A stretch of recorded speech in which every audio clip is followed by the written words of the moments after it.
Okay, class. This is, I just wanted to make a short little video and I'm going to post it on resources. I'm going to try and see. And it's just an orientation. I'm going to go over the syllabus with you. I just wanted to, I don't know if you can you see these pictures? These are the people who are in your class. There's these are the people who are in your class. Can you see that? Oh God, this is going to be a different kind of class, so I'm going to give it my best. And these are the people who are in your class. That's me. I'm the teacher of the class. All right. So we have Sarah Alrahif, Nicholas Chadwell, Cole Costanzo, Elizabeth Glander, uh, Michelle Gorel, Derek Miller, Bridget O'Keefe, Logan Orlowski, sorry, Nicholas Sturgill, Nicholas Stillwell, then Nicholas Sturgill, Nicole Stillwell, sorry, Nicholas Sturgill, Jonathan Wilson, and Devin Walner. So it's a small class. I was going to have Zoom meetings where we can all discuss, but I couldn't find a time where we would all meet. And if you have any questions, I'm going to just give you my cell phone number and just call me and we can talk on the phone or FaceTime or however you'd like to do it. And I'll clarify anything. But the way I'd like to proceed is I'm going to, I've been working pretty hard on preparing for this class, and I actually wrote out my lectures, some of them. And so I posted them just now under resources, some lectures on the pre-Socratics. I'm going to actually read those to you, parts of it, and the rest you can read. But that's the way we'll proceed. And then I'll give you some essay type take-home exams. But I put the syllabus under syllabus. I'd like to go over it with you. So the course is a survey course, and it's supposedly to cover ancient and medieval thought, which is a huge section of time, even if you limit it to the West. And you know, I've been influenced a lot by Asian thought too. So there's ancient, medieval, and I mean, there's Asian, medieval, and ancient thought also, like Lao Tzu and Hinduism, Buddhism, and so on. Zen Buddhism, which flourished during the medieval times in Japan. But I want to, this course will concentrate on Western, ancient and medieval thought. And of course, we have to make decisions how to delimit that. But I'm going to try to give you an overview of this entire history of ancient Greek philosophy, and we're skipping the Romans, which is important, but the Greeks were much more philosophical than the Romans. But at the same time, the Romans had some great thinkers too. They excelled mostly in statecraft and culture and engineering and so on, and the military, of course, and in politics, that was their thing. The whole idea of a republic, for example. But I want to concentrate on ancient Greek philosophy since that's where philosophy began. So, and then the medieval period of Western thought. So the course is a survey course of the major figures in ancient Western philosophy to the, of ancient Western philosophy to the early Renaissance. And throughout the course, in addition to examining selections from the principal works of ancient, medieval, and Renaissance, early Renaissance philosophy, we have I just wanted to show you the transition into the Renaissance. Representative of major schools of thought, I'll consider also, as we proceed, the relevance and the practical implications of ancient and medieval philosophy for we people who are living in the 21st century. Because for me, philosophy comes alive always when you can see the relevance. Otherwise, it's just some academic activity. Okay, so there's um, there's one major book there's two books. One is called Philosophical Classics, From Plato to Derrida, and it's edited by Forrest Baird. It's printed by Prentice Hall um, in the sixth edition. If you can get it, it's 2003. The book should be in the bookstore. The other one is a little book that has helped me a lot. It's called Philosophy in the Tragic Age of the Greeks by Nietzsche.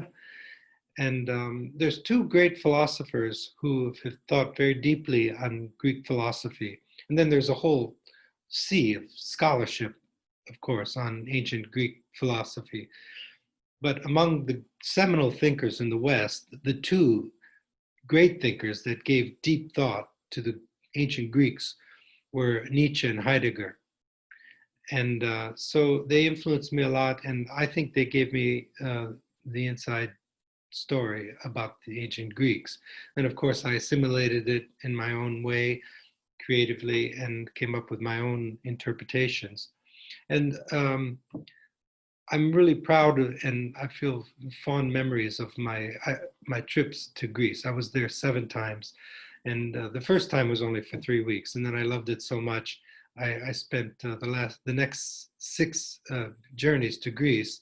I would spend the whole summers there. At the end of the summer, there was a conference on ancient Greek philosophy, and it was sponsored and organized by the most prestigious group in ancient Greek philosophy, the International Association for Greek Philosophy. And usually in late August, scholars would come from all over the world, and we would have a conference in these really spectacular places on certain aspects of Greek philosophy. And I included one of my addresses there on Heraclitus on the island of Samos. But I was able to brush shoulders with some of the great scholars in ancient Greek thought. And I had some really good teachers at Penn State. And then my best friend, who was Greek and knew ancient Greek and taught at Kent State, and then moved back to Greece. He's living in Greece now. In fact, I just sent him my lectures on the pre-Socratics, and he's going to look at them, the ones that I'm going to present for you. So we're going to take a look at this early book by Nietzsche, where he talks about the pre-Socratics. He calls them pre-Platonic philosophers because he considers that the time he was writing this book, when he was very young, he considered Socrates part of the pre-Socratic group. But the book was never published. It was published posthumously because he rose to greatness and everything he wrote became published. But it was very helpful. There's also a collection of his lectures that he gave at the University of Basel, and that's very good too. But the book is like $150, and it's a translation of his lectures that he gave there on the pre-Socratics. But he was thinking about ancient Greek philosophy throughout his career, and the most famous one is The Birth of Tragedy, which is not about the philosophy, but it's about the birth of ancient Greek tragedy. And he has an extended discussion of Socrates in that. But I just wanted you to read this little book, and he only goes in depth into like 5 philosophers, but it's a good overview of 5 of the great pre-Socratics. So we'll spend some time on the pre-Socratics. I'll read you my lectures and do some extemporaneous reflections on my lectures that I just finished. And so the ancient Greek world is usually divided into 3 parts. If you take a course in art history, they'll divide the art into 3 periods. There's the archaic period. That starts with the very beginnings of the Greek world. And then it goes all the way up to the time of Homer and to the rise of the pre-Socratics. That's called the archaic period. It's the 7th century BC all the way back to different periods. When I go to museums in Greece, they would have artifacts arranged chronologically. Some of the artifacts, the earliest ones were like 1600 BC, 1800 BC. Usually the Minoans and the Mycenaeans were like the earliest peoples that they know of, which they had very advanced civilization. Um, in fact, on the island of Santorini, there was an earthquake in 78 AD that buried the people who lived in ancient Tira, which is called Santorini now. And it's sort of like Pompeii. It buried them suddenly and created this incredible island called Santorini. If you want to see some, it's the most spectacular of all the Greek islands.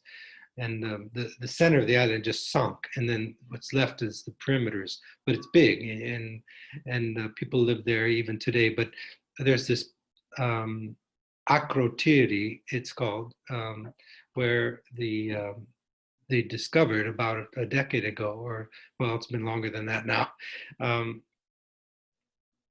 Mariatos was the name of the person who discovered it, the archaeologist, and they discovered this whole world of the Minoans who lived there before the earthquake.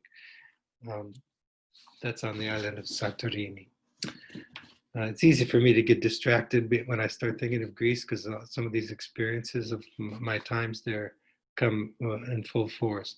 So that's called the Archaic period. The Classical period, that's called the Hellenic period. The art changes. That's the Classical period of Plato, Aristotle, Socrates, and the art changes. The columns become Ionic columns instead of Doric. And the architecture changes, the style changes. So the Classical period is called the Hellenic time. That's the middle period. The time of Plato, Aristotle, Socrates, all the way until the death of Alexander, the rise and death. He didn't live very long, Alexander the Great. Everything after Alexander the Great, that's called Hellenistic. And the art changes, the columns change, they become Corinthian. And then not long after that, the Romans come in and conquer Greece. But they appropriated their culture like the Borg, you know, they appropriated the culture of the Greeks, and the Greeks were much more advanced than the Romans were when they originally conquered them. And so the Greeks became like the teachers of the Roman citizens and the doctors and everything that had anything to do with anything intellectual, but they were still occupied by Rome. So that's called the Hellenic period, and then Hellenistic, that's later period. So I'll go through all three periods with you, and Plato and Aristotle are the two giants during the Classical period. During the Hellenistic period, there are these schools of thought like the Stoics, the Cynics, and those words still remain. You know, people say, well, so-and-so is Stoic, or I'm a Cynic, or I'm skeptical. Well, these were schools of thought in ancient Greece during the Hellenistic times. And the Romans appropriated pretty much the later Greek times during the Hellenistic times. But I'll go over with you three philosophers from the Hellenistic times, three schools of thought. Actually, three schools of thought. The hedonists, and the greatest of the hedonists was Epicurus. And I've published on Epicurus, and perhaps I could share that essay with you. And then Epictetus was the great Stoic who followed in the footsteps of Heraclitus, the pre-Socratic philosopher. And then I want to just touch upon Plotinus, because Plotinus reinterpreted Plato, and Plato's philosophy, reinterpreted through Plotinus, became like the guiding Neoplatonism that shaped Western intellectual history. So we need to take a look at Plotinus. So that'll be the ancient Greek period. And then, so some of those readings, well, the pre-Socratics will be contained in my lectures, and then, which I'll post for you. I wrote them out and I'll post them. And then that little book by Nietzsche, Philosophy in the Tragic Age of the Greeks. The writings by Plato and Aristotle are in the philosophical classics. And I gave you the page numbers and what I'd like you to read and study.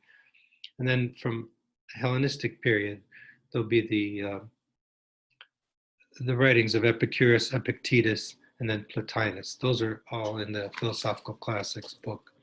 And then that'll be the first part of the course. And I'll try to budget my time. Now, you know, this course is only 8 weeks long, so we have to sort of move. It's gonna move fast, and we'll just make the best of the time we can. Then during the medieval time, the two giants in medieval philosophy and theology are St. Thomas Aquinas and St. Augustine.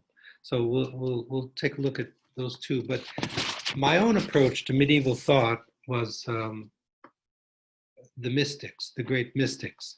So I'd like to share with you. I'll scan some of the writings by Hildegard of Bingen, by Meister Eckhart, and St. Francis, who are three giants in this history of Christian mysticism. And those are the ones that influenced me the most. There are others too, St. John of the Cross, and it's a very rich tradition in the Catholic tradition called mysticism. But these are three of my favorites, St. Francis and Hildegard and Meister Eckhart. And then we'll just end the course with a truly great philosopher and probably one of the most representative of Renaissance humanism, which moves us now out of medieval thought and into the Renaissance. Although in the book Philosophical Classics, it's contained in medieval thought, but it's really, his name is Giovanni Pico della Mirandola, and he wrote a wonderful treatise called Oration on the Dignity of Man. And part of that, a very small part of that, is contained in this collection, Philosophical Classics. So we'll end the course on that. So I gave you the dates where I'd like you to submit your essay exams. I'm going to formulate questions that I think are pertinent and important, and I'm going to ask you to write essays. Let me give it thought about how long. Did I say, and let's see if I thought about how long the essays should be.